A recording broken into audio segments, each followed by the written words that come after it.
The Center, with your host, DC Radical One.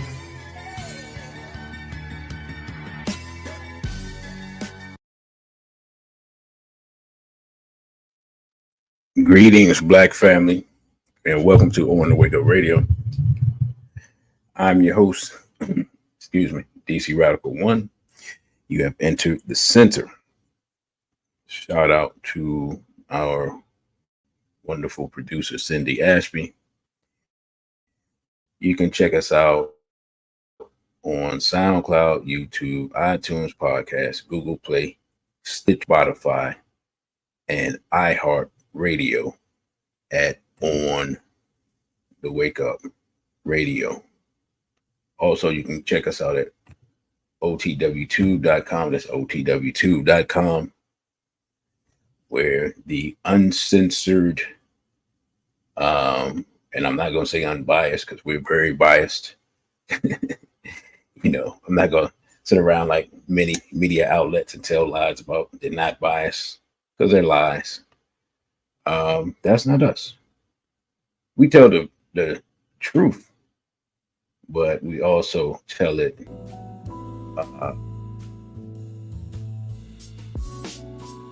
we focus from our own worldview. I'll put it that way. So, first of all, let me see who's in here as I set up everything.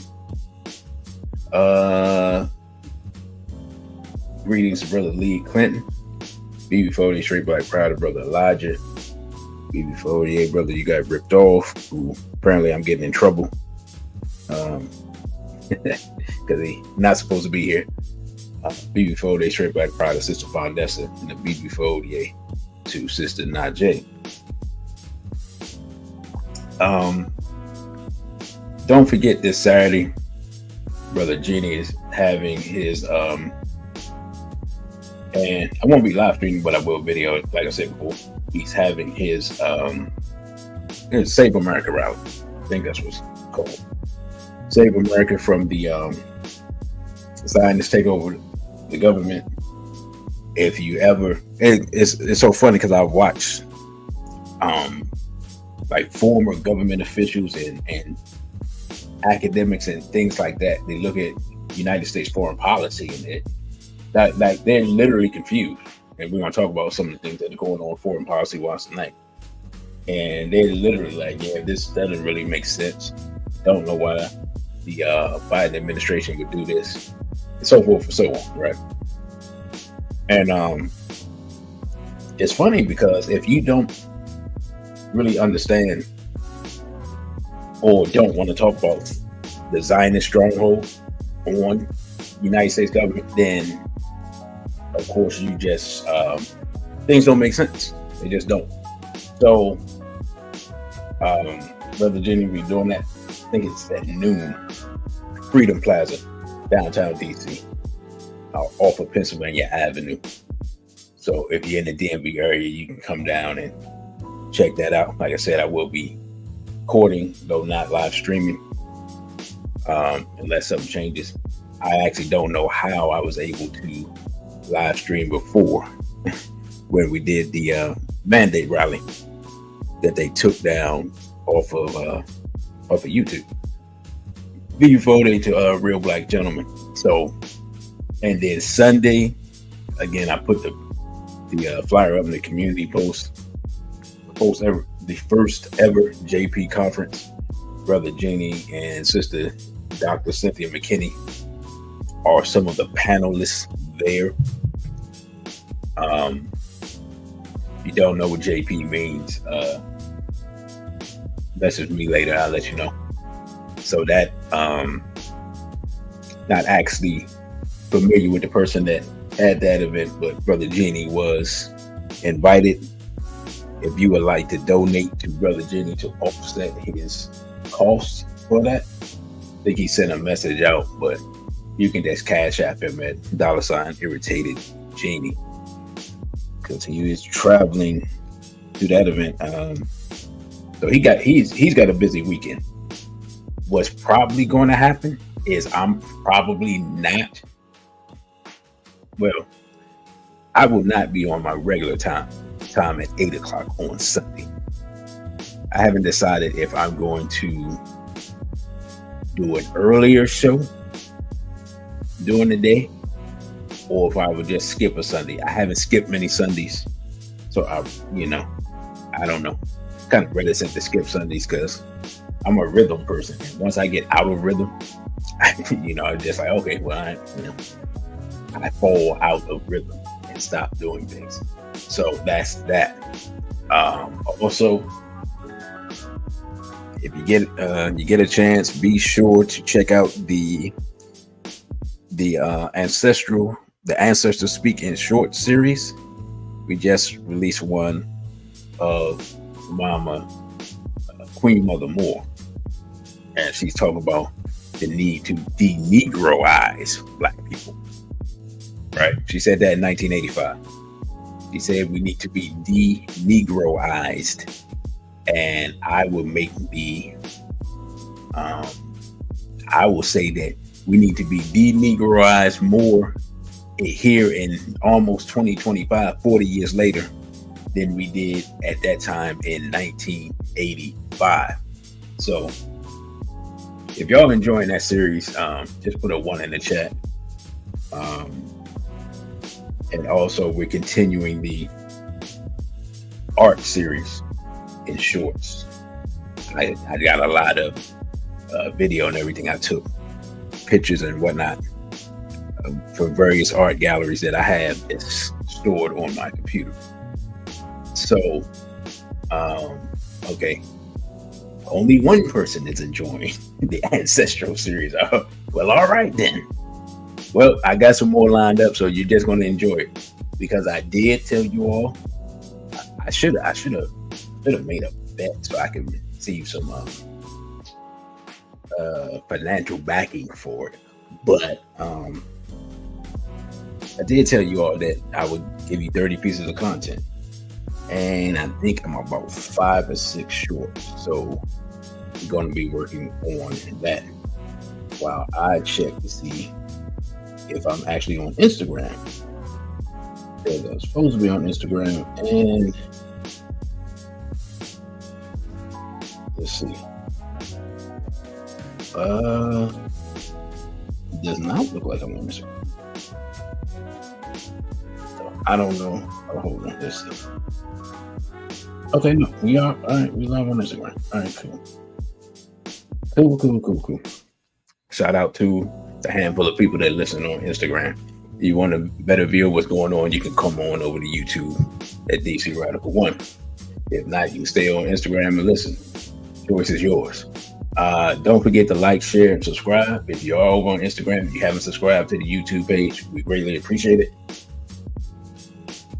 Because our goal is, of course, to get monetized or get deleted trying. So that is, I believe, all the announcements. Now, a lot of stuff has been going on the world stage, and Mr. Putin, if you saw in the thumbnail that I put together myself, yes, I'm very proud of myself for improving my thumbnails. He's been making a lot of moves, and what's weird is that when I watch the news, the local or international, there's not much said about these things except like the Sunday news. And of course it has a US slant or whatever. And there's a lot of things that happen that it's just not talked about. It's really weird that we're in the age of information, but yet if you are, how can I put it? Like the information is siloed. So if you're used to looking at or talking about or interacting with a certain group of people and talking about a certain limited number of subjects, that's all you see on social media. So if that's all you see on social media, then you turn on the news and something's not being covered. And that means that you don't have access to the information. So even though At one point, it seemed like social media was introducing more people to more information. Now it seems like they've perfected the algorithms to keep people siloed away from knowing what's going on if they don't know, right?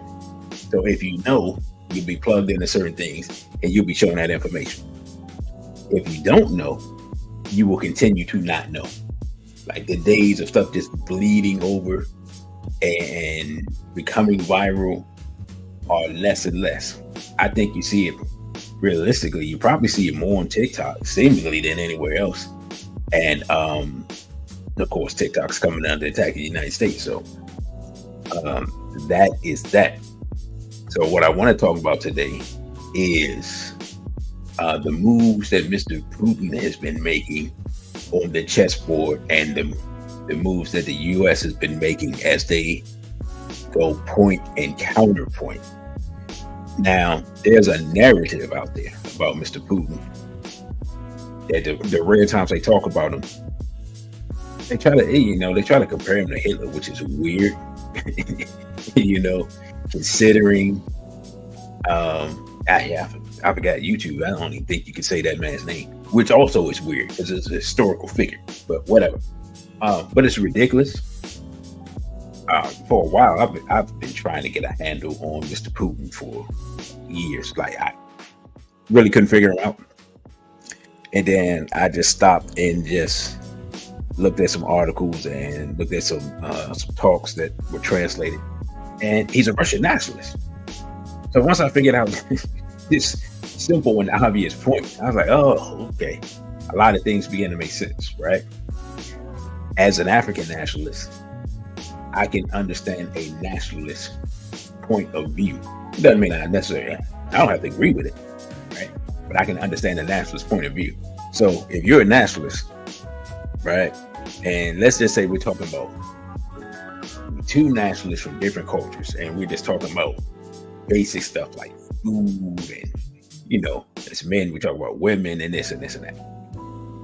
The nationalists, the Russian nationalist, for example, is going to say they have the most beautiful women in the world, right? That's what they're going to say because he's a nationalist. And he's going to talk about how their women look and so forth, so on. And I'm going to be like, with all due respect, the black woman is by far the greatest, the most beautiful woman on earth. There is no competition. This is not a debate. I will humbly say that, and we will agree to disagree. You know what I'm saying? Because I want him to disagree with me. I want him to say, nope, your women are not on the level of mine. And I'm going to say, okay, you can believe that, but I disagree. And the reason I want him to agree with that statement is because there are two things that cause conflict amongst men on an individual basis: money and women. When you get to a geopolitical basis, that the money still stands, it's just bigger money, and the women becomes resources, right? But it's the same. The principle applies. The principle applies from a geopolitical perspective, and it applies from an interpersonal perspective amongst men, right? So whenever you see conflict amongst men, generally speaking, it's about money or women. Whenever you see conflict amongst nations, generally speaking, it's about resources and finance, right? That's basically how it goes. If it seems like it's about something else, you just got to dig a little deeper. All right, so let's get into this, right? And how's everybody feeling tonight? Because it's not our normal night. It's toward the end of the week. But y'all let me know how y'all feeling as we get into this discussion. So I want to go back some time.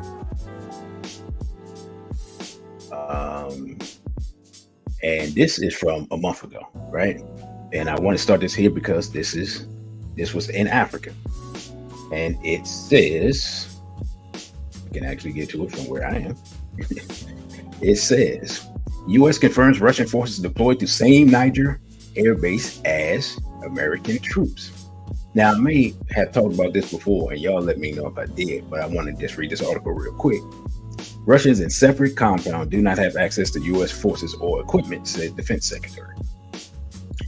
And this says, the picture says, U.S. Army, you leave, you move, you vanish. Right? There's people in Niger. The U.S. Secretary of Defense Lloyd Austin has confirmed Russian security forces have been deployed to the same air base as American troops in Nigerian capital of Niamey. Yeah, I did talk about this before, so I'll be brief.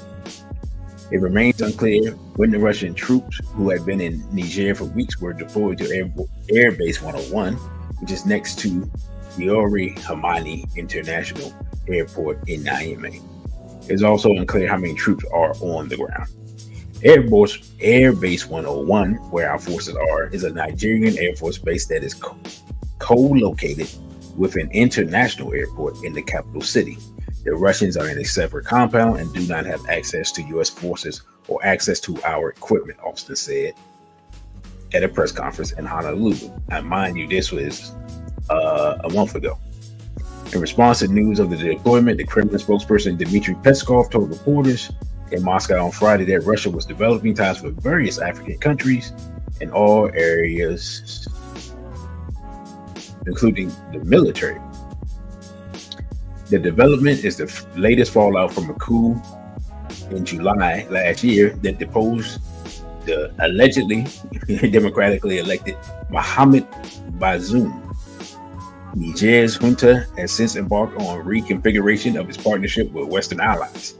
That means kicking the West out. That's friendly language.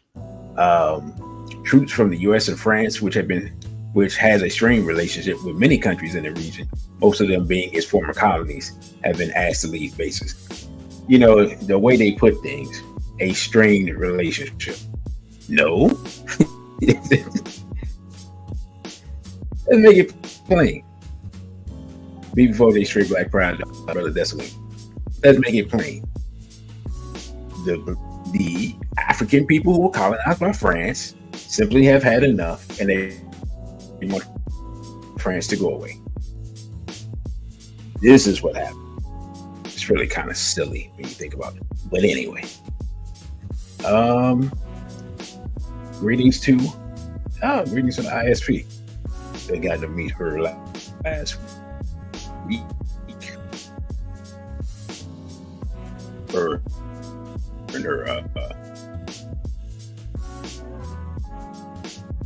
and her strong husband.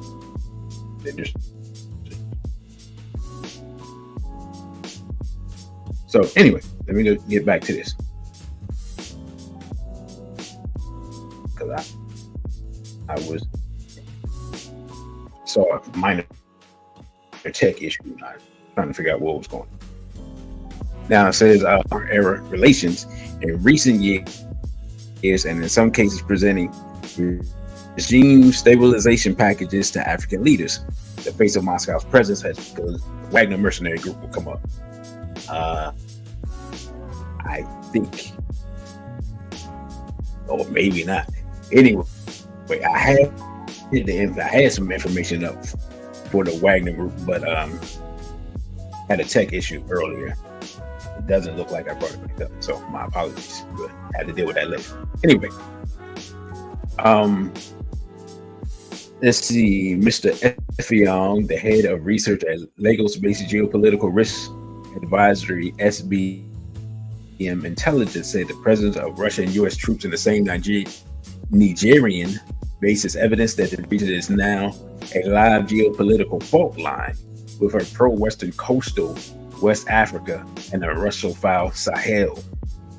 With the frame of quote-unquote democracy and stressed economies within the region, countries will fall in and out of both blocs with a frequency that will keep Washington and Moscow busy for years to come. That's an interesting analysis. So basically what he's saying is that depending on the economic outlook for various countries in the region, in West Africa, from the Sahel going down Nigeria, Ghana, and that whole West Africa region, he's saying, Mr. Effiong, that depending on the economic outlook that could affect how the leadership, who the leadership myself with. That's something to remember.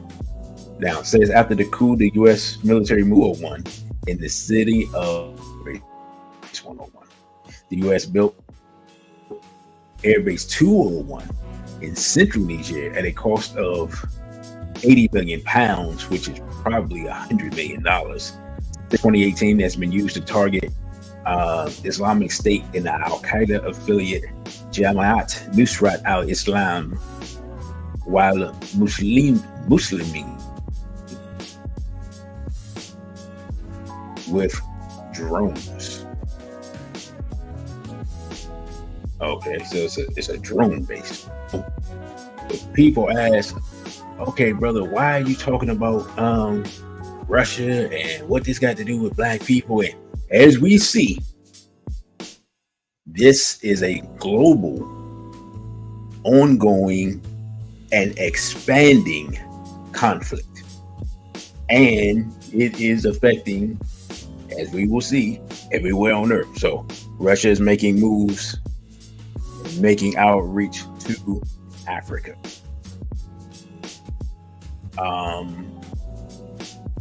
Various parts of Africa, right? The U.S., as we see, we talked about earlier, they brought in Kenya for a state visit. And we see how that has turned out, right? With the response of the people. We covered all of that on Tuesday. So when people try to ask me, why am I covering this stuff? It's because the way the world is built now, every geopolitical situation affects almost everyone everywhere, right? And it has a chance to, things that seem small or seem like they're far away have a chance to spill over and affect us in our daily lives. So now, we're going to go to another article from a few weeks back. It says NATO preparing for potential ground war with Russia, including plans for U.S. troop involvement. What in the world?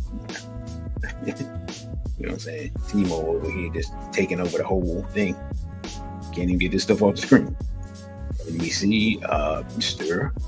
Zelensky and Mr. Biden, who looks like he's struggling to stay awake. Like he looks like in that picture, he looks like he's struggling mightily. Also, I guess I'll watch it later. If anybody wants me to watch and make a video of because I forgot it was tonight until I had already set up the show. If anybody wants me to watch and critique the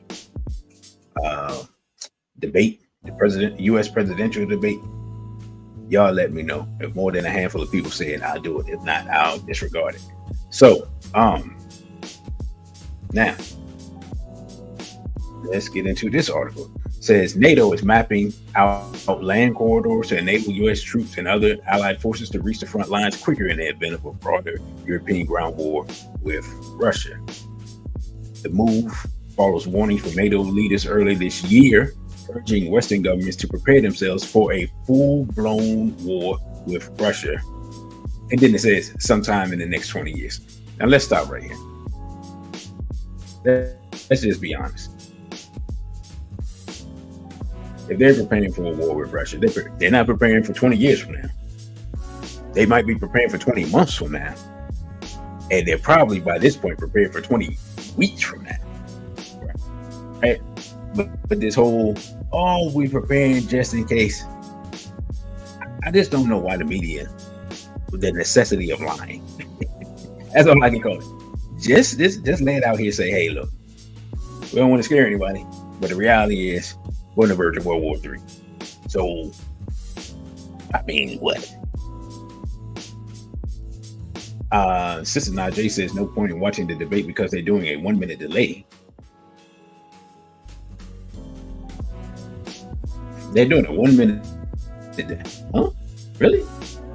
Said plenty of time to make him look alive with Photoshop. Oh, I'm sure they got something way more advanced than Photoshop. But wow. So, well, all right then. Yeah, this is Donald Trump agreed to a rigged fight on this one. A 1 minute delay. I knew they was talking about blocking out people's mics and some other stuff. But yeah, that's wow. No studio audience. This what in all right. Sidebar. Y'all forgive me for making a sidebar. We don't get out here by 10 o'clock though, regardless of what takes place. But how far has U.S. Political discourse fallen that you have a presidential debate? Yeah, first of all, the Democrats didn't have a primary, in essence, right? Then now you're having the first debate all the way in. It's not even July. Not even 4th of July. I don't remember any debates this early. And then you having one where there's no live audience. You can turn off people's mic whenever you feel like. Just all types of weird shenanigans and rules. If anybody thinks that you're still in a functional democracy here in America, I don't know what to tell you.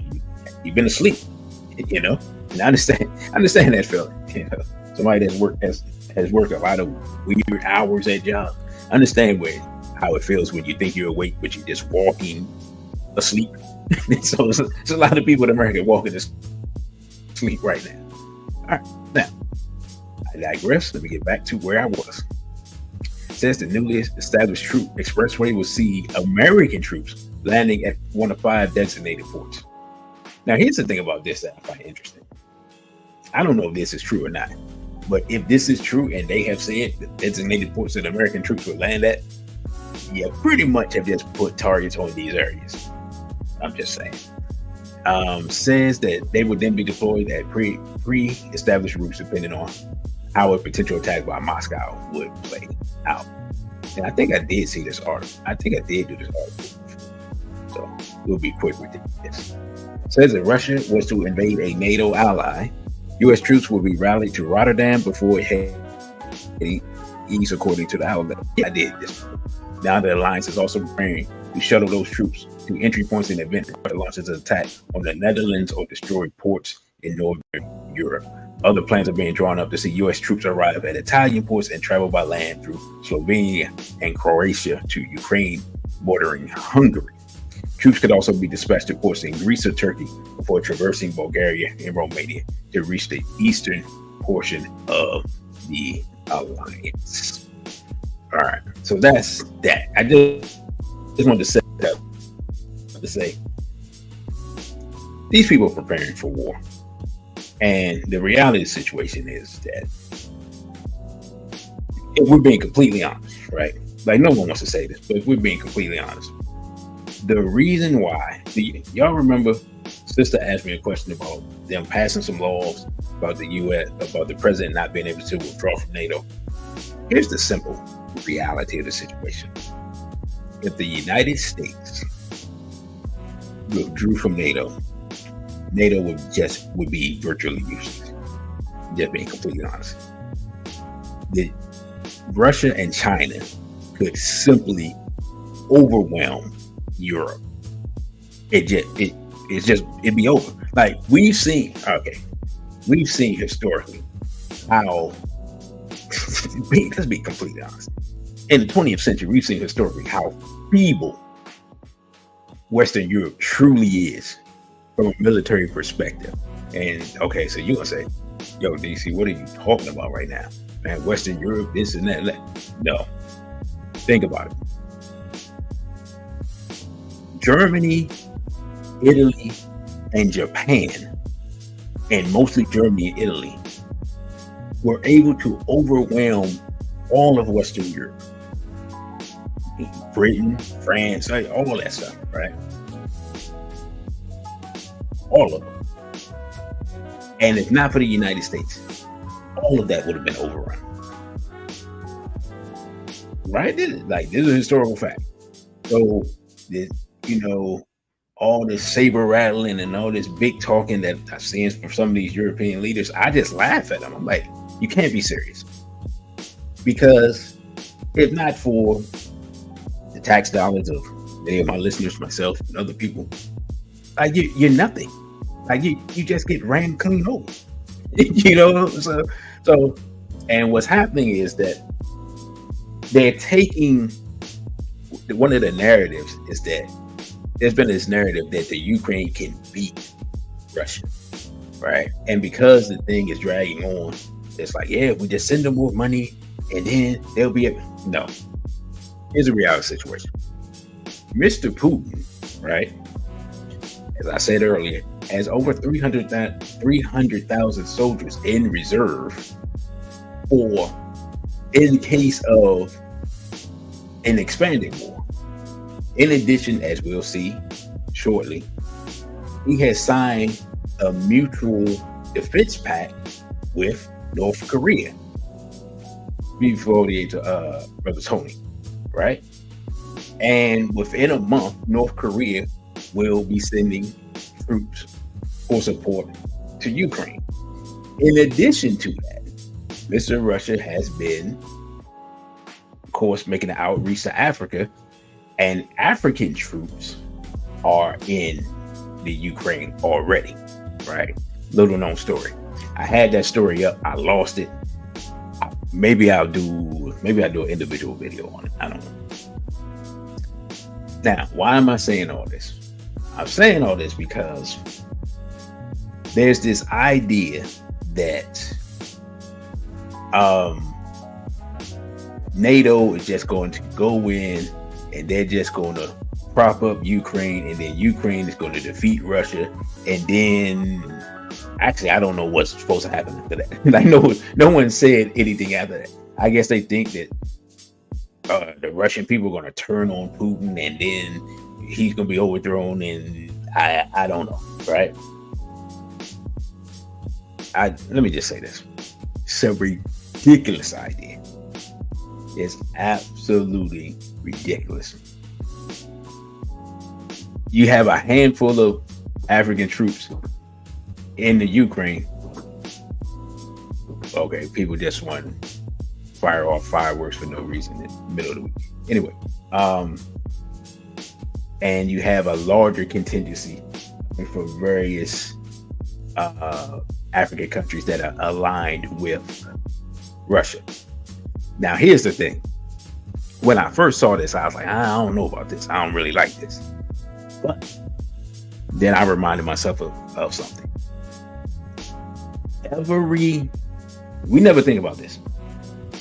If you look historically at the times where Black people have been revolutionary, that time almost always coincides with a post-global conflict time. So what am I saying? So, for example, in the middle of World War I, Marcus Garvey started the UNIA, right? Same time frame. Many of the people that joined the African Legion were former soldiers who had fought in World War I, right? And they helped to defend Black people in America during the Red Summers. They always talk about the Red Summers, the lynching and everything. They never talk about the shooting back, right?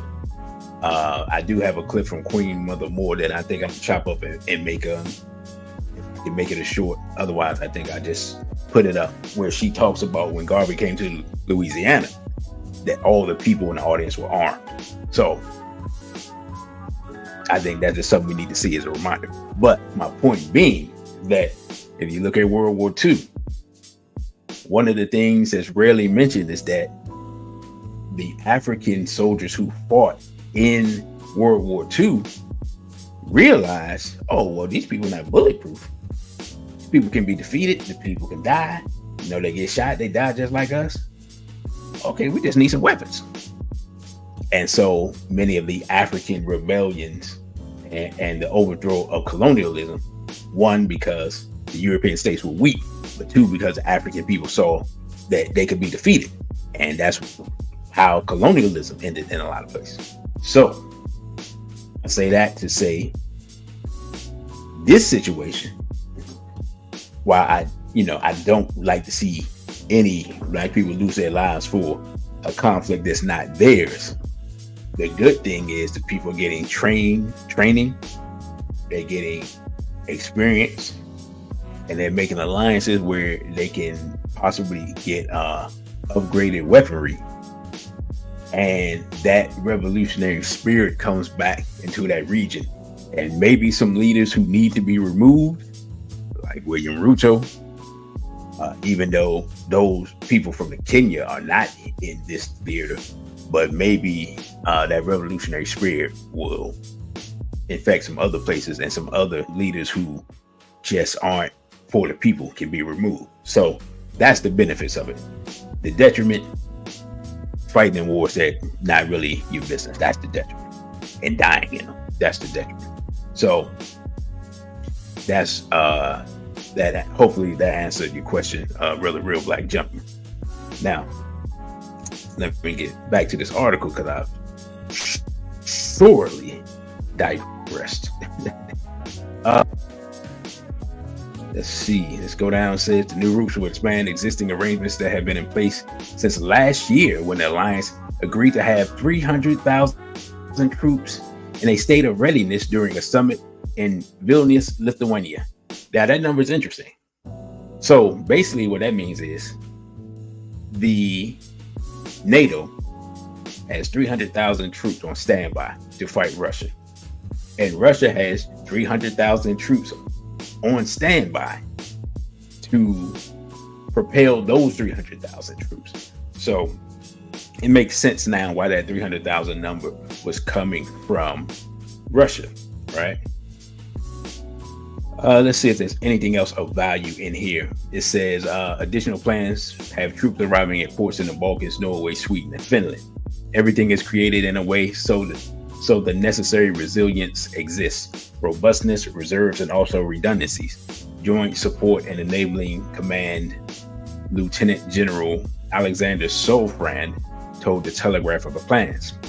Russian President Vladimir Putin has ratcheted up his rhetoric in recent days, following the U.S. and Germany both giving Ukraine the green light to use its weapons to attack some targets within Russian territory. All right, stop right there. You see how this is written? They said, "Oh, Putin is starting up his rhetoric," but what it follows with, as the U.S. has said that the Ukraine can now strike in Russian territory, right? Now think about that. You give these people weapons, right? Okay, cool. They're an ally. You give them weapons.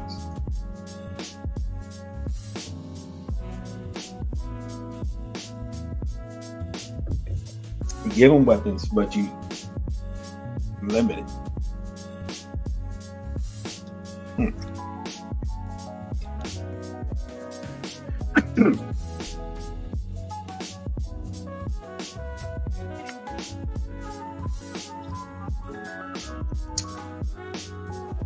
Pardon me.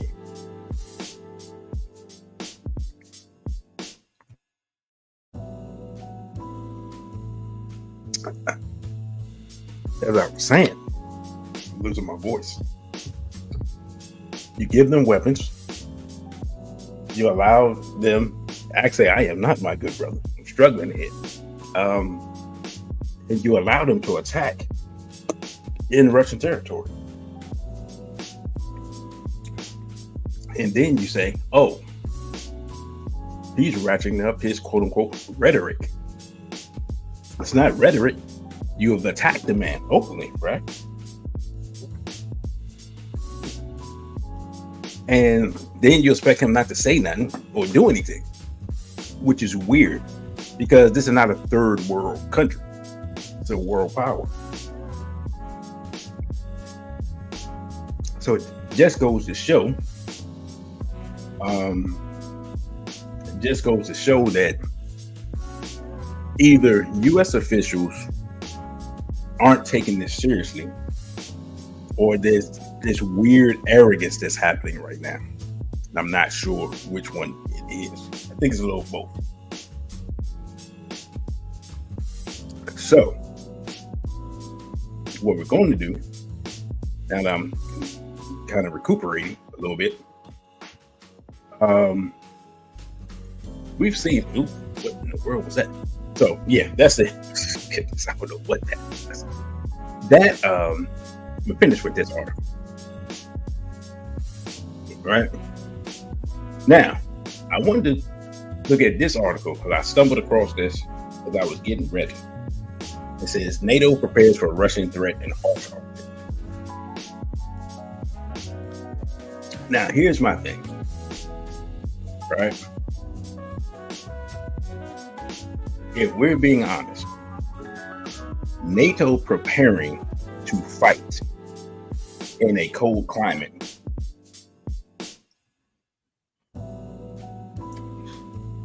Yeah, it makes sense. But it makes much more sense if they're preparing to fight in Russia as opposed to defending Ukraine, right? Because we're being honest, when we think about war and we think about what is the one place we think of as being the coldest place on earth, the place that is almost impossible to invade, and a place where armies go to die, because if you get stuck there in winter, you die. That's all that happens. It doesn't matter who you are, no matter how powerful your military is, doesn't matter anything about your tactics and strategy, it doesn't matter about none of that stuff. History has shown if you go to Russia and winter strikes early, or you just get bogged down and then winter strikes, you die. That's it. That's all that happens. So the idea of preparing for it in a grand scheme of things is kind of goofy, but nonetheless, this is what they're doing. So if you tell me I am preparing to fight in a cold climate,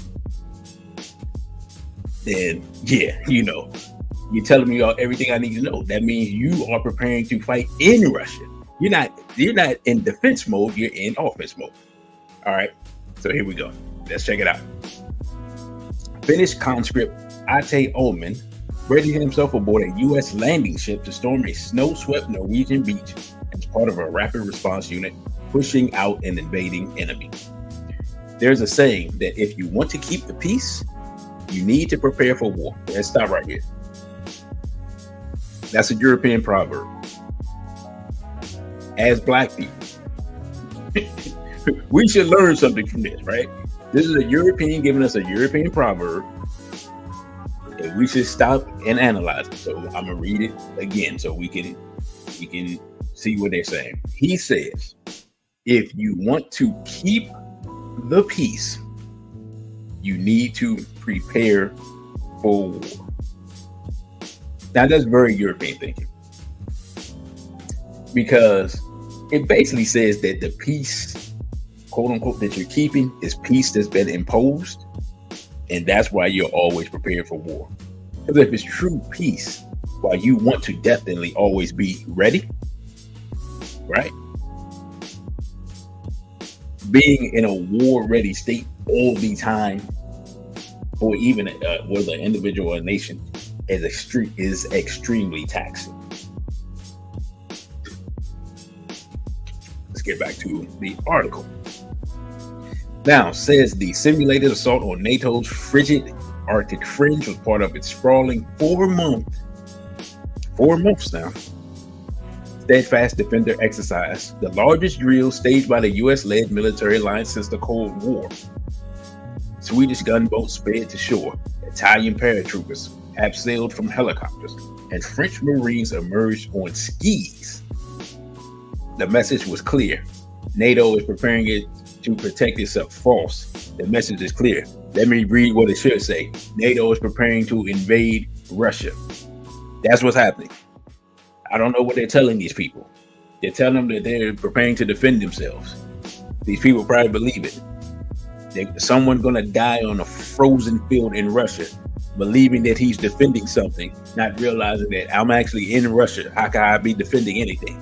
It's kind of like the whole American troop thing, where people found themselves in Iraq defending America's freedom. Take all the time you need to comprehend what I just stated. In Iraq, defending America's freedom. You know what I'm saying? Part of being able to wage a successful war is to wage a psychological war on your own people. All right. Now, it says we're signaling that we're ready to defend our territories, and that's very important. At the same time as strengthening our capabilities to operate together. Swedish Defense Minister Paul Johnson told AFP after watching tanks from his country engage in a mock battle on the Norwegian-Finnish border. Right now, the Russian ground forces are bogged down in Ukraine, but Russia has stated high ambitions to reconstitute itself and adapt its force posture. They're not actually bogged down. Russia has a strategy. The strategy is to basically set up a meat grinder and let the Ukrainians run up against the meat grinder and be ground into dust. That's their strategy. Putin does not want to. He could just overrun Ukraine, but he would probably face casualties over 100,000 troops, maybe as much as 200,000, just from the different sources I've read and listened to. So rather than do that, why, when you can just slowly grind your opponent into dust? And thank you for that, brother. Because I wasn't sure they had took care of that. I changed the settings, but I appreciate that. Super chats are open, and they should be open from now until. As Russia has begun turning the tide on outgunned Ukrainian troops, there have been warnings that Moscow could one day turn its sights on a member of the alliance. Let's stop right here. How does it benefit? Let's just analyze this. How does it benefit Russia to strike a NATO ally, or a NATO member, and then force the United States into a conflict with them so that they would have to take on all of NATO? I mean, does that benefit Russia? Really? No, it does not. Is Vladimir Putin really that naive, insane, goofy, arrogant? No, not really. If you watch most of the things he's done, he's been very calculating. So, this idea that, you know, and you keep hearing it in certain circles, this idea that Russia wants to like invade all, and basically the way people saying invade all of Europe for what? Like, how does that benefit? Let's just say it could be accomplished, right? Let's just say, how does that benefit Russia to have that many nationalities underneath it and trying to quell that many rebellions that would probably take place? And then you still would have the United States, greetings to Osafo, you would still have the United States to deal with. Like that it doesn't make any sense, but that's the narrative they're going with. Anyway, it says while the Kremlin's forces are depleted with heavy losses in Ukraine, which is a lie, what is happening is Ukraine is suffering 10-1 casualties. But yeah, anyway, we're just reading the article. Russia has switched its economy to war mode. Kiev's Western allies, meanwhile, have struggled to ramp up production of crucial weaponry, and support for Ukraine is wavering. They told the truth on that one. Norwegian Defense Minister Erik Kristofferson said the number of Russian forces stationed near his country is currently just 1/5 the number before Moscow's invasion of Ukraine. Well, then he should be cool. But anyway, let's see what he says. But on the maritime side, on the air side, and on the nuclear side, they kept their forces intact in our region. You have this uncertainty about how long will they continue to lose so much versus Ukraine, then how long will it take for them to rebuild their military? Again, they have their military rebuilt because they had things in reserve. Says one increasing crucial area of competition with Russia is the harsh Arctic region, where the exercises were waged. Under President Vladimir Putin, Russia has ramped up its capabilities in the region, where melting ice due to global warming looks to open up vital shipping routes and resources. Ah, see, what did we say? Somewhere in here is going to be money and resources. Here we go. Opening up shipping routes. Now, with the membership of Sweden and Finland, 7 of the 8 Arctic countries are in NATO, and the allies say they're increasingly pushing to compete with Moscow in this vital region. The Arctic is becoming hugely strategic. That's why Russia is investing here a lot. And China is also watching this area. Finnish Defense Minister Antti Hakkinen. The Arctic is a new focus area. We must invest in capabilities to act here in normal military fields, but also in the intelligence side of other fields. Rear Admiral David Patel, a deputy commander of the U.S. Second Fleet, said a conservative estimate was that climate would open up resources worth $1 trillion in the region. That's with a T. At the same time, melting ice would mean the Arctic would link oceans around the globe for navigation. We have to now we have to know how, to work in the Arctic. He told AFP, we're playing catch up, and I would say we're cognizant of Russia's priority, that they are placing a significant priority on the Arctic. Testing troops and hardware across NATO and punishing Arctic conditions is a key focus of these exercises, while the Alliance Nordic members share their expertise. Says it's a very big shock to come into working conditions like this. We rarely see snow like this on a daily basis. Said U.S. Marine Corporal Joshua Maddox, who deployed from the temperate climates of North Carolina. Man, was he in for a shock in the southern United States. The biggest challenge is just the mental aspect, just being very prepared, he said. The Steadfast Defender drill, which involves warships sent from the U.S. and a sign of Washington's commitment, comes after Donald Trump rattled the foundation of the alliance. So we see that the preparation for the opening of another theater of war here, and the opening of more resources for somebody to steal. You know what I'm saying? Like, again, it's just like I said before. If you're gonna have conflict between two men, generally speaking, there's some money or some women involved. And if you have conflict between two nations, generally speaking, there's some money or some resources involved. So that is NATO getting prepared to fight Russia in Russia. All right, let's move on to our next article. Russian warships leave Havana's port after a 5-day visit to Cuba. And that is a Russian nuclear submarine. I just want y'all to think about something.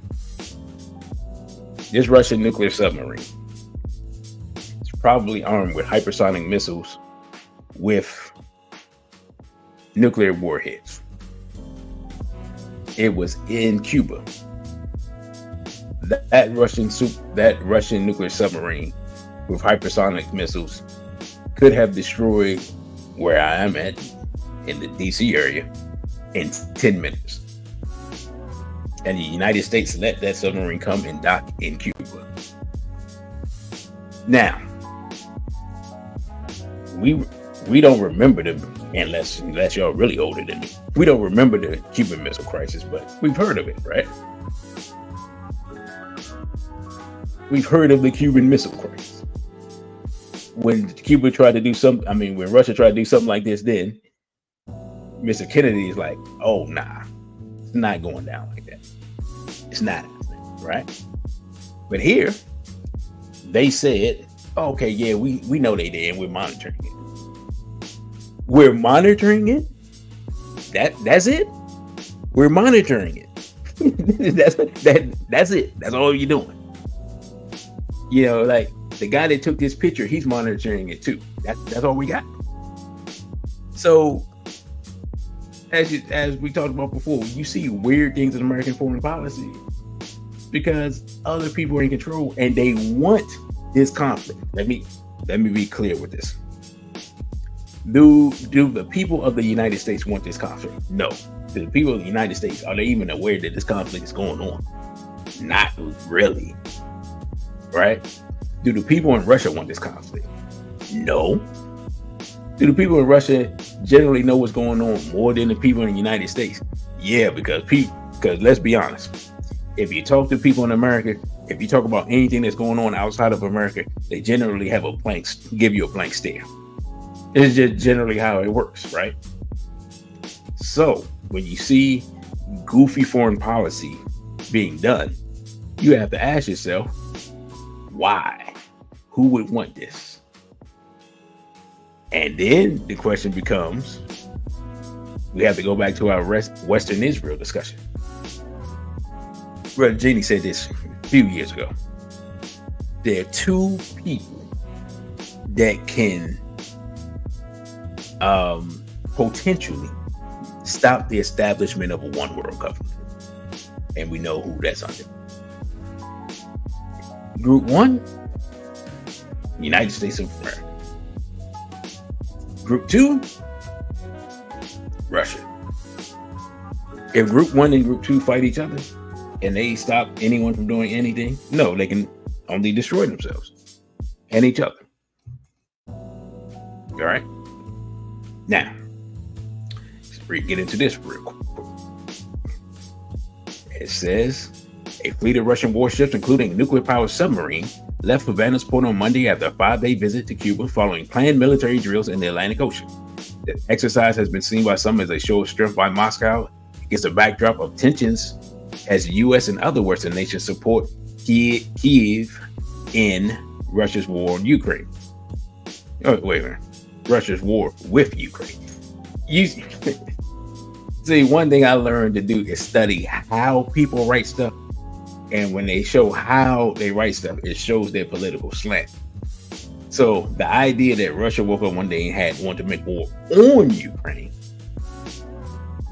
is a narrative, as opposed to what we have discussed earlier, where literally things have been engineered to put Russia at a point where they have, fought what they view as a defensive war. Now, officials in the Biden administration said last week that they were monitoring, as I said, the vessels and confirmed that they did not pose a threat to the region or indicate transfer of missiles. Still, the United States docked a submarine, the USS Helena, at its Guantanamo Bay naval base in Cuba. Now let's think about that, because we always forget about Guantanamo. Guantanamo Bay, that's the place where they took the some of the various Al-Qaeda fighters and other Muslims who were allegedly terrorists or whatever the case may be. They took them there to be tortured, right? We always kind of forget that they were torturing people there, but they were torturing people there. The United States was torturing people. That's just plain and simple, right? But that's on Cuba's soil that they have a base there. So in the grand scheme of things, they can't even really say too much about Russia doing what they're doing. Now, it says the American naval base located in the southeastern part of the island, about 1,000 kilometers or 625 miles from the capital of Havana, is considered by the Cuban government to be illegally occupied territory. I mean, that makes sense that they would say it that way. It says last week the Russian ships arrived at the port after the Russian Ministry of Defense reported that the fleet successfully conducted military drills in the Atlantic Ocean, simulating a missile attack on targets that could be more than 600 kilometers away. That's 375 miles. The fleet, made up of the frigate Gorshkov, the nuclear-powered submarine Kazan, the tanker Passion, and the tug Nikolai Shiker, was received in Havana with a 21-gun suit.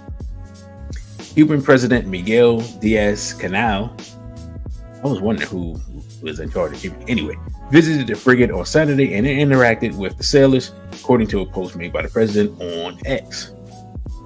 Meanwhile, Cuban Deputy Foreign Minister Carlos Fernandez de Cosio rejected the president of the American submarine at Guantanamo Bay, stating that it was unwelcome and uninvited. Right? So, and get into this article real quick. Says Russian warships, because this was actually before they left.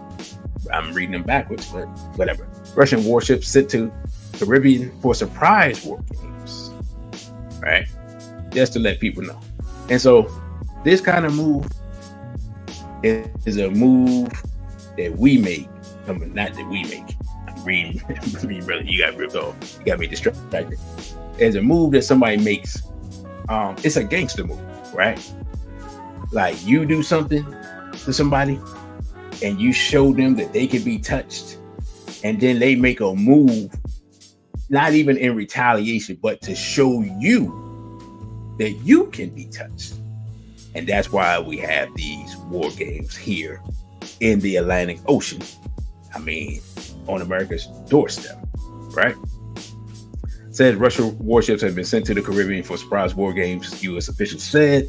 Show of force by Moscow comes after the Biden administration authorized Ukraine to use U.S. supplied weapons to strike inside Russian territory for the first time, allegedly to defend Kharkiv.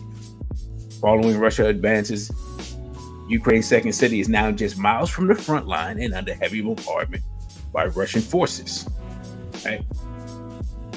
Just go past all that. A handful of ships are also expected to dock in Cuba, which they did, and Venezuela, which I think they did, but I'm not sure. According to U.S. officials who briefed journalists on conditions of anonymity, the officials emphasized that Russia had the right to carry out war games in international waters, though Moscow had not given advance warning. Of course they had. Something that is standard practice to avoid miscalculations and potential escalations. The move comes as around 20 NATO countries launched Baltops 24 on Friday, a large air and naval exercise in the Baltic, close to what? The Russian border. So, they're gonna, this has been set up as if Russia had no reason to do this, but in reality, NATO was doing the same thing close to Russia. You see how this works? So, literally, you just get one half of the story with these things. But what it goes to show, as I said before, is basically Russia's playing the two can play that game thing.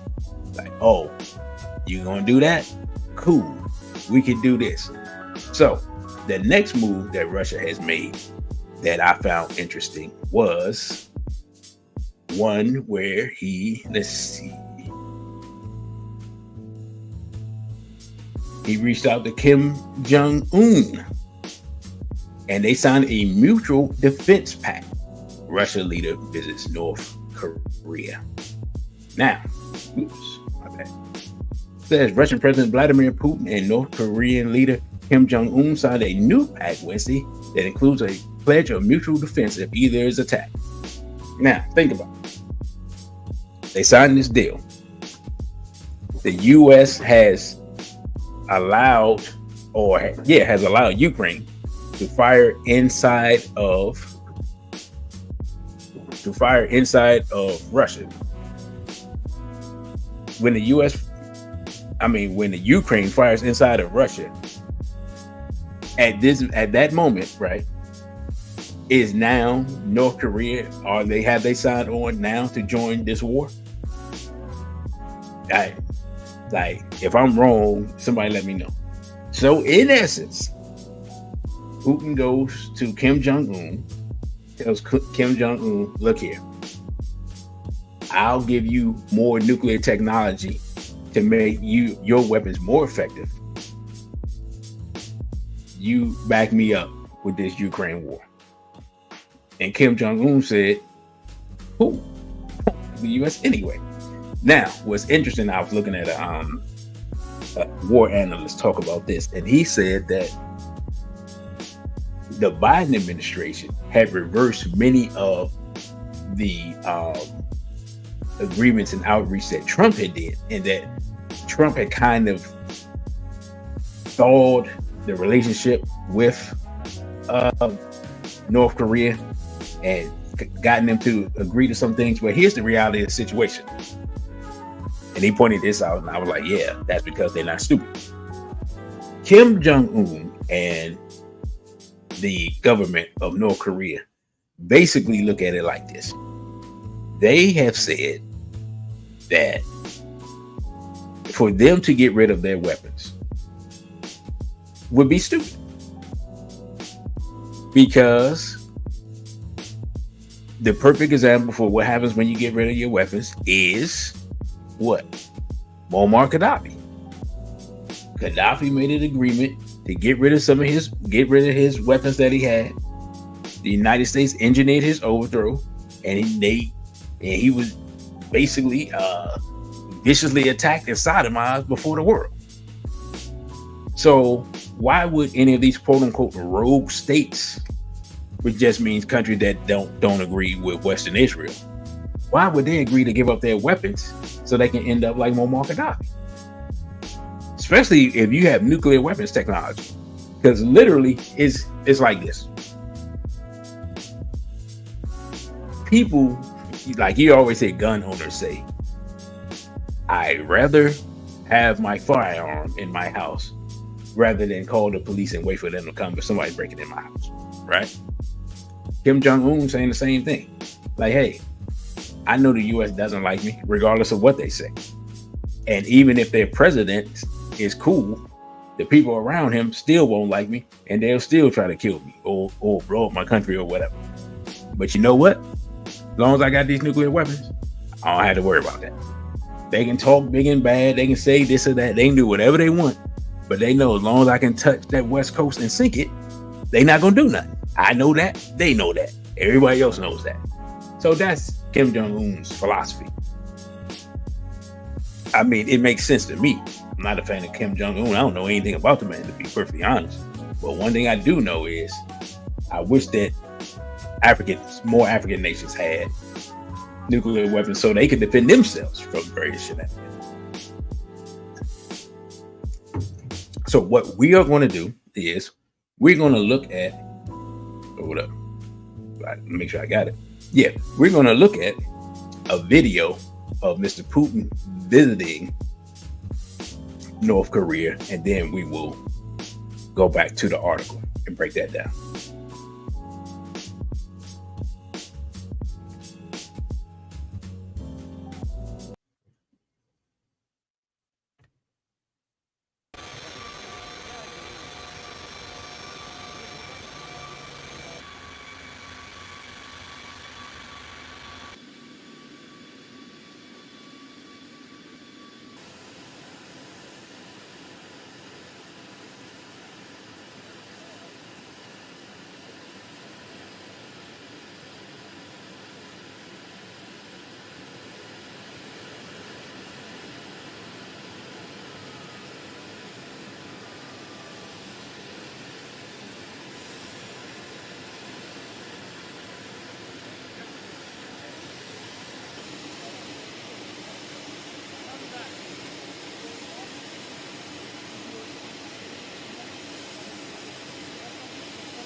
The deepening cooperation between Russia and the DPRK is something that should be of concern, especially to anyone that's interested in maintaining peace and stability on the Korean Peninsula, but also supporting the people of Ukraine as they continue to fight against Russian aggression And so, of course, you're well aware of DPRK providing ammunition and weapons to Russia that's been able to help them perpetuate their illegal and unprovoked war against the Ukrainian people. So it's something that we're going to continue to keep an eye on. I would say, though, taking a step back, our focus when it comes to the Indo-Pacific region and the Korean Peninsula is on working with allies and partners to promote peace, stability, and security in the region, and that will continue to be our focus.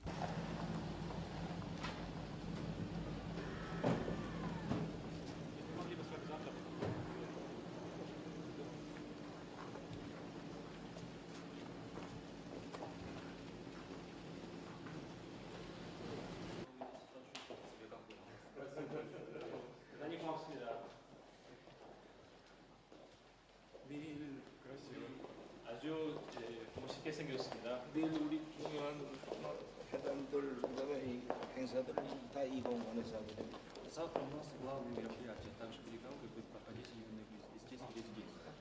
сейчас 사통 다닐 필요 없다고 해. Никто не может выйти, но все же я думаю, что это ваше помещение. 네, 고맙습니다. 내일 뵙겠습니다. 네, 오늘 특별한 시간을 내주셔서 환대해 주신 데 대해서 대단히 감사를 드리는 바입니다.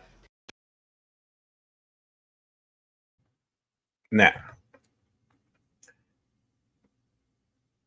you heard the U.S.'s, I forgot what song I was playing.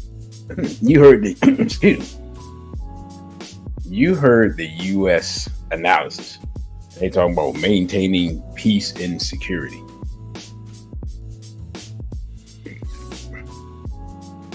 Can we be honest here? The United States has been playing world police since World War II. There's been no peace, and currently on the homeland, there's no security.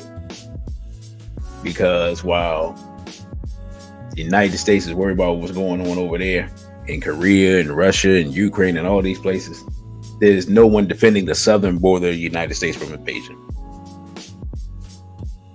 How people manage to talk about what's going on half a world away and how that affects our security, while at the same time advocating for an open border policy where who knows who can come into America and do who knows what, which is literally what's going on. We see people robbed, assaulted, deleted. These American citizens by foreign nationals coming here illegally, and he's talking about maintaining peace and security. I think I have to go back and read the book 1984 again, because we seem to be in this weird, like 1984 seems to be more relevant right now than it has been, because the things that the government is saying and people, different rulers in different places are saying, I saw Ruto saying some stuff earlier today, and United States government said, it's like they're speaking a different language, or they think we're all stupid or retarded. I don't know what's going on, but it's crazy to me anyway. But I guess most people aren't paying attention, so it doesn't matter. Maybe that's the thing.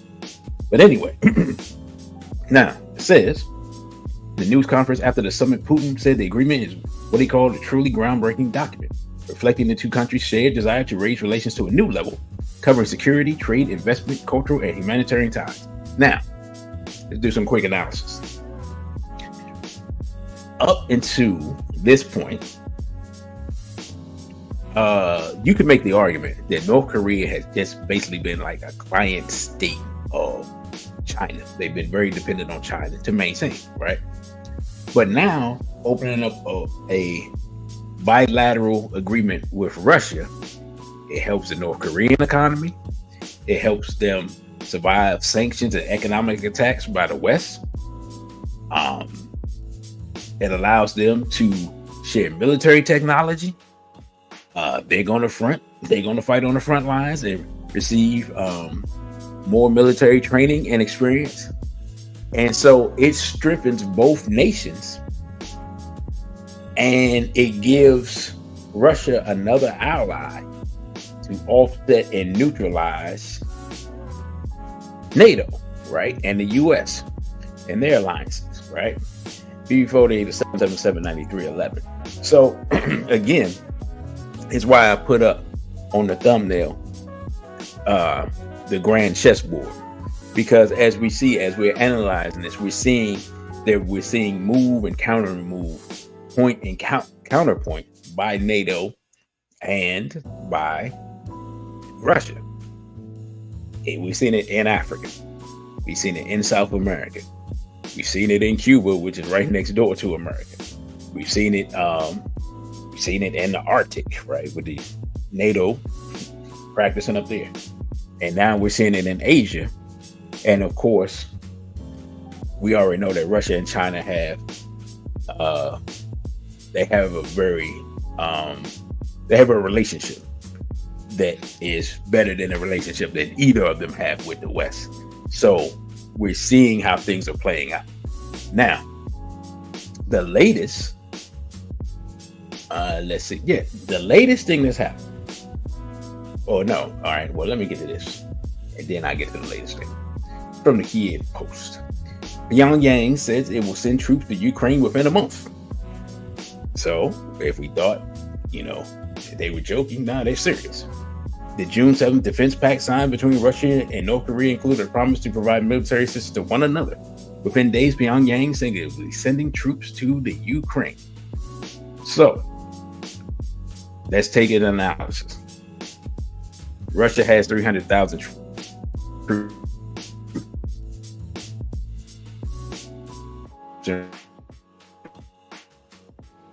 Reserve. NATO has 300,000 troops on standby. Russia, right? Now, if they receive reinforcements from North Korea, possibly China, and also Africa, does the U.S., do we really think the U.S. and NATO can remove Russia from the parts of Ukraine that they have virtually annexed already? I don't see how that's gonna happen unless literally without all-out war. Right now, I didn't even bring it up, but remember the last national defense, I think it's a National Defense Authorization Act that gets passed every year. If I'm not mistaken, there's parts of that are talking about having women sign up for selective service, aka the draft. So I just put it like this: you're expecting to lose a lot of people if you get to the point where you talk about signing up women for the draft, right? So if anybody thinks that this stuff is not serious, or it can't get to the point of where it can get out of hand, basically everything that I'm seeing is basically both sides preparing for it to get out of hand. I'm not saying that, well, there are people who want it to get out of hand, as we said earlier. But what I'm saying is that people are preparing for the worst. Generally happens when the United States prepares for the worst happens. That's the bad part. Like when they're preparing for the worst generally happens. So when people say, I'm just gonna say this, when people say one of the lines is that if you in this election democracy is on the line. No, here's what's on the line. World War III is on the line. There's one person who is guaranteed to go along with the status quo of the national security policy of Western Israel as it stands, right? That's Joe Biden, because he's in charge now and all these things are happening on his watch. We're marching closer to World War III while he's asleep or whatever's happening. You know what I'm saying? Like while Anthony Blinken is drawing up these war plans, he's doing whatever he's doing. The other person likes Putin personally. Now that doesn't necessarily mean it'll reflect in his foreign policy, but at least the other person may think, me and Putin are cool. Let's just calm this down because it's out of hand. So if you want to vote against World War III, only one of them people is against World War III. Now, here's the problem. Regardless of which person wins the election, including Robert Kennedy, right? That person is going to be surrounded by people who won World War III. That's the fundamental problem with U.S. politics right now, is that most of the people in this, what we call the deep state, most of the people in the U.S. security apparatus, most of the people in the foreign policy apparatus are people who basically are advocating for war. And it's almost impossible for a politician to set up a government of people who are sane. And so that's why, and I had meant to bring this up. I forgot, but I'm gonna bring it up at a different time. I'm gonna use one person as an example of the deep state, and I'm gonna talk about it now, but I'm gonna show pictures later on. An example of how it works, right? We all know Dick Cheney. Dick Cheney was the vice president under George Walker Bush W, right? That was 2000 to 2008. I didn't know that Dick Cheney before that was in Richard Nixon's cabinet. I saw a picture with him and Richard Nixon talking about foreign policy, and I guess 1969 or 70 or something. So before I was born, right, he was in the government advising a president, and 30 years later he's in the White House advising the president as vice president. So when people talk about the deep state and you're trying to understand what it is, Dick Cheney is an example of the deep state. Somebody that's in the government and they just wait, between elections, they go into the corporate world. Then when their party wins, they come back to Washington and take a different position in their field of interest or their field of expertise. And you wonder why, no matter who you vote for, the policies don't change. But that's a perfect example. Dick Cheney is a perfect example of how that works, right? Now, get back to the article. It says the military treaty states in the event that one of the two sides is put in a state of war by an armed invasion from an individual state or several states, the other side shall provide military and other assistance with all means in its possession without delay. Well, that without delay part, that certainly came in handy real quick. In response to that, Pyongyang announced early this week that it will be sending troops in the form of military engineering unit to support Russian forces on the ground in Donetsk. The troops are expected to arrive on the battlefield as soon as next week.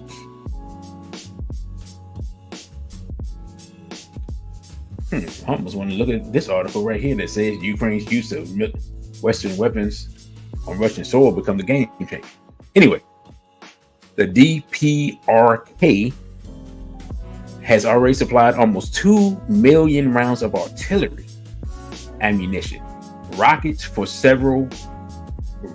Russian multiple launch rocket systems, and its alleged ballistic missiles to support Putin's forces since the two leaders met in September. 2 million rounds of ammunition. That's crazy.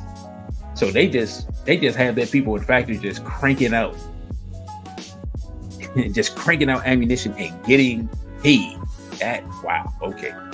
Pentagon spokesperson Pat Ryder said during a briefing on June 25th that North Korean troops were effectively being sent to their slaughter and questioned the wisdom of the deployment.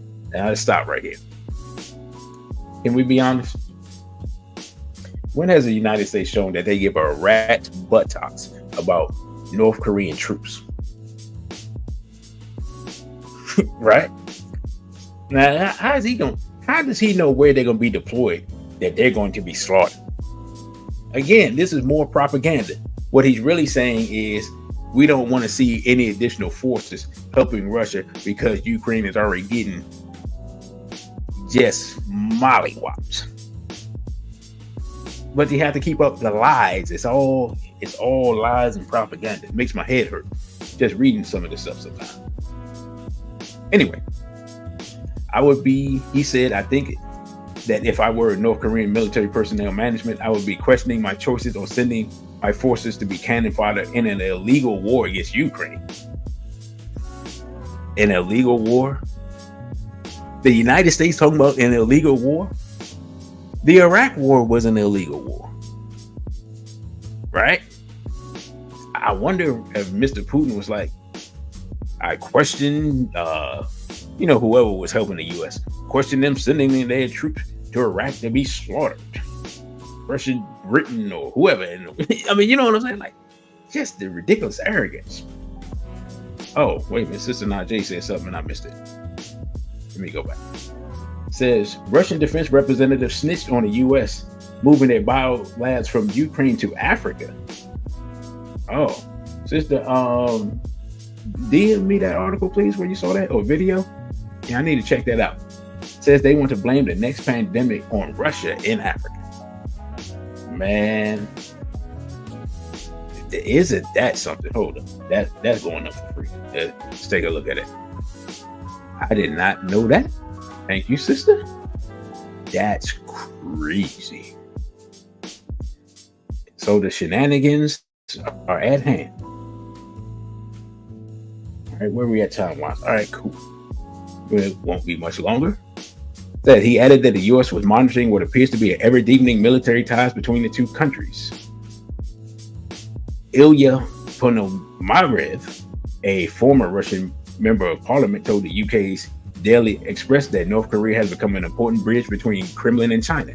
Beijing can indirectly transfer military equipment to Moscow through Pyongyang without falling foul of Western sanctions. Oh, wow, I didn't even think about that. But that makes sense.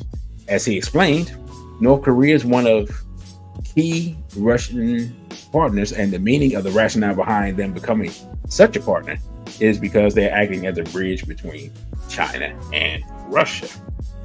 Essentially, all the military equipment that is being delivered from North Korea was developed for the North Koreans by the Chinese. China is cautious not to fall foul of secondary sanctions by the U.S., but North Korea is not in danger. I think they fall in the foul of everything they can. So there's no problem for the Chinese to assist North Koreans and then the North Koreans to make trade with Russia and benefit this both financially and in terms of military development. Michael Carpenter, a member of the U.S. National Security Council, commented the day after Putin and Kim signed their defense treaty that the coalition that Putin was building between Russia, North Korea, Iran, and Syria stood in stark contrast to the group of 50 nations standing behind Ukraine. No, the nations that are standing behind Ukraine are all slaves of Western Israel. Let's just call it what it is. Let's just stop. Let's stop playing games. The United States is a slave of Israel, and the United States foreign policy is Israeli foreign policy. And all the other countries that are aligned with the United States are slaves of the United States, which means all of the entire West, all of Europe, all European nations, all of NATO are slaves of Israel. And since Israel is an ethno state made up of one group of people, you can infer what I'm saying without me saying it. Let us move forward. Now, says that let's see, what do we have left here? Oh, we don't have anything left here. All right, now I think it was one more thing. Okay, here we go. So something happened very recently, and I have to go to this article first before we get to it. It says U.S. signals that an expanded policy to allow Ukraine to counterstrike. Let's put that in quotation. Counterstrike, that's 7 days ago, into Russia. Now it says the U.S. appears to have expanded its agreement with Ukraine to strike over the border into Russian territory wherever Russian forces are engaging in cross-border attacks into Ukraine. Now think about that. This is a war. Russia is fighting from their territory, firing into Ukraine because it's a war. Thus, now they're saying, instead of being in a defensive posture, Ukraine can now be in an offensive posture and fire into Russia. Now, they have taken out some of Russia's capability, their missile capability, as far as some of their early warning systems, right? Now, let's think about this. And I wish I had an article for this. There's no military strategic benefit for the Ukraine based upon their capabilities to attack these outposts that are used for detecting the early warning system, I believe, for nuclear weapons. But is there a benefit for the United States? If Russia's capacity to pick up on long-range nuclear missiles is degraded, does that mean that the United States is more likely to utilize long-range nuclear missiles against Russia? Like, why would the Ukraine be attacking those sites? You see what I'm saying? That's the type of international chess that's being played, right? Now, National Security Advisor Jake Sullivan told PBS News on Monday that the agreement with Ukraine to fire into Russia extends wherever Russian forces are attempting to invade. But that doesn't really make sense, but okay, if you say so. It extends to anywhere that Russian forces are coming across the border from the Russian side to the Ukrainian side to take additional Ukrainian territory. That is not about geography, it's about common sense. Now, here's the thing. As Russia has moved forward and has taken territory, at what are we going? What's their measurement for what's Russian and Ukrainian territory now? Are they talking about the territory that Russia has invaded? Or are they talking about territory in the actual Russian homeland? And we're going to see very quickly how this can get out of hand. Right? Now it says, Pentagon spokesman Major Charlie Dietz said in a statement that the U.S. has agreed to allow Ukraine to fire U.S.-provided weapons, remember that, into Russia across where Russian forces are coming to attempt to take Ukrainian territory. If Russia is attacking or about to attack from its territory into Ukraine, it only makes sense to allow Ukraine to hit back against the forces that are hitting them across the border. Pentagon Press Secretary Major General Patrick Ryder insisted on Thursday that there had been no change in policy, which was always meant to allow Ukraine to conduct cross-border counterstrikes when necessary. Oh, okay. Well, thanks for telling us. But Secretary of Defense Lloyd Austin suggested during a press conference last week at a NATO meeting that the policy was limited to the Kharkiv region. So somebody's lying because they're telling contradictory statements. Ukraine requested permission to conduct counterfire into the Kharkiv region using U.S. weapons, and President Biden granted them permission to do that. But the ability to conduct counterfire in this close fight in the Kharkiv region is what it's all about. The change marks a significant shift in the limited nature of the agreement between the U.S. and Ukraine. President Joe Biden gave Ukraine permission in May to conduct limited strikes inside Russia with U.S.-provided weapons, but restricted it primarily to the border in the Kharkiv region after Russian forces launched a renewed offensive there. Last week, a senior U.S. Defense Department official left the door open for a change of policy. Of course he did, telling reporters at NATO headquarters in Brussels that there have been a number of areas where the U.S. has given green light on policies it had previously been reluctant to do. If you look back at the course of the conflict, you can find a number of areas where we were reluctant to do something, and then we did it, right? So basically, they were lying, So F-16s, ATACMS, DPICMS, whatever it is, there's always a constant conversation and reassessment of what the right answer is. And I think that's it. So what we're going to see real quick is another video. Excuse me. Because we're going to see what happens when they allow the Ukraine to fire wherever they want to, whenever they want to. So check it out.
Now, that was an attack in Crimea on a beach, or Russians were. Crimea is a disputed territory that was part of Russia. Russia allowed it to be part of Ukraine during, I believe, during the Soviet era, and then when the Soviet Union broke up, it became disputed, right? But Russia has claimed it as part of its territory because it goes back, decades that it was. That was a beach. Those were civilians. They were hit with an ATACMS missile, and people were killed, right? Now, the Putin says, look, some of my people was killed. You gave them the weapon. Like, I can't let this ride. You killed our people. The dude from the Ukraine, as y'all saw, and his was deep. I looked for this article for like 10 minutes. The only article I could find on this, as far as what the dude from the Ukraine said, was something that I would have to pay for. And when I saw how much it was, I was like, I'm not gonna pay for that. But I'm just gonna show you the headline real quick. As I bring it up. Says, oh, here we go. It says Ukraine, they call him a thug. Ukraine thug Podolyak calls Crimean victims, those are people that you saw them getting blown up, civilian occupiers. Ukraine is reaching a new level of zealotry and criminality.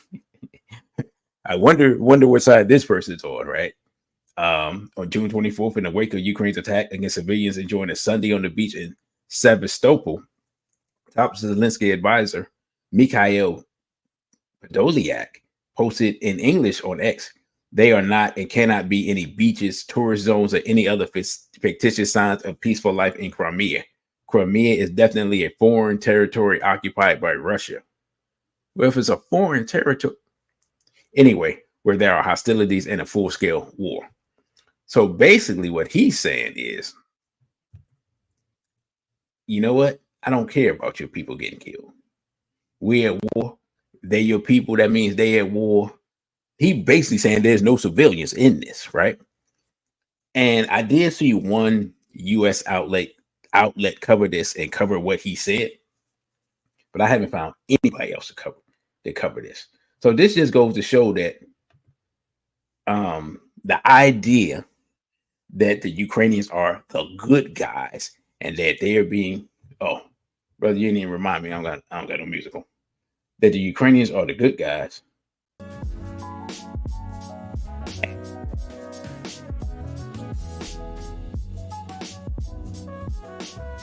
No, man. These people don't care. They don't care. Real black gentleman said this whole proxy war is sinister. Yeah, said, let me borrow your expensive chopper to get my op because they know I ain't strapped like that. Right. Right. You know what I'm saying? In street terms, yeah, that's what's going on. So I think I got one more. Oh, there's an additional article to this. Right. And then we're gonna close out. Senior where is that though? What? Yeah, okay, yeah. Senior Russian diplomat says U.S. must take heed of discussions on nuclear doctrine. This is from yesterday.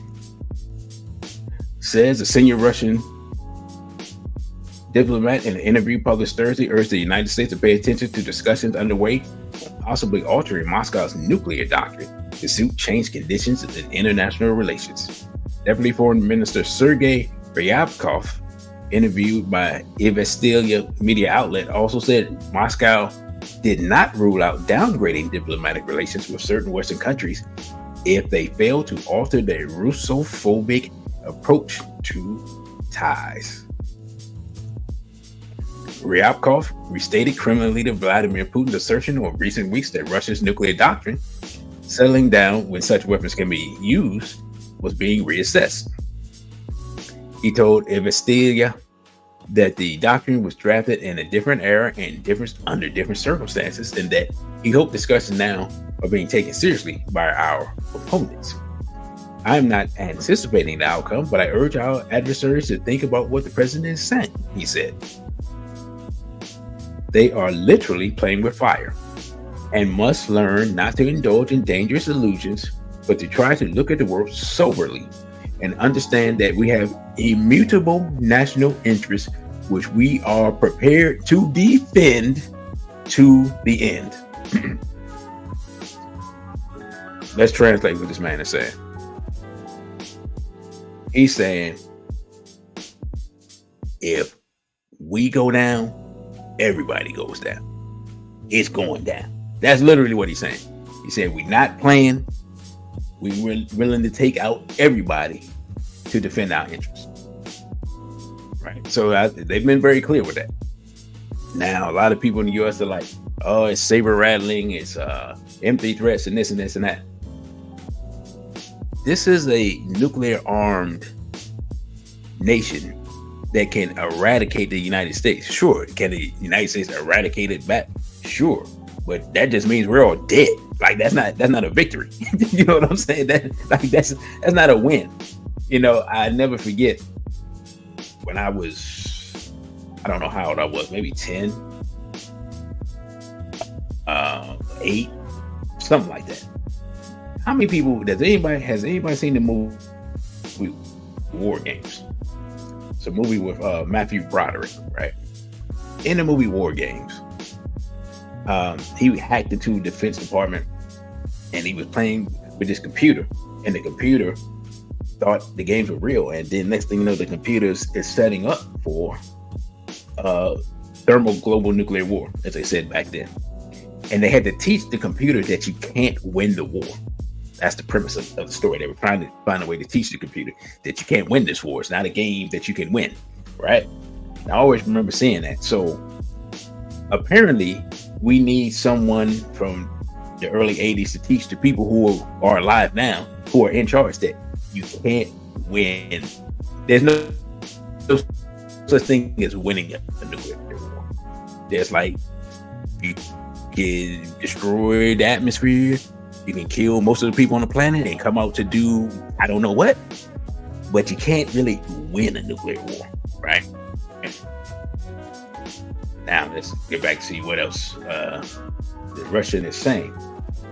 He says Putin said this month that Russia had no need to use nuclear arms to secure victory in Ukraine.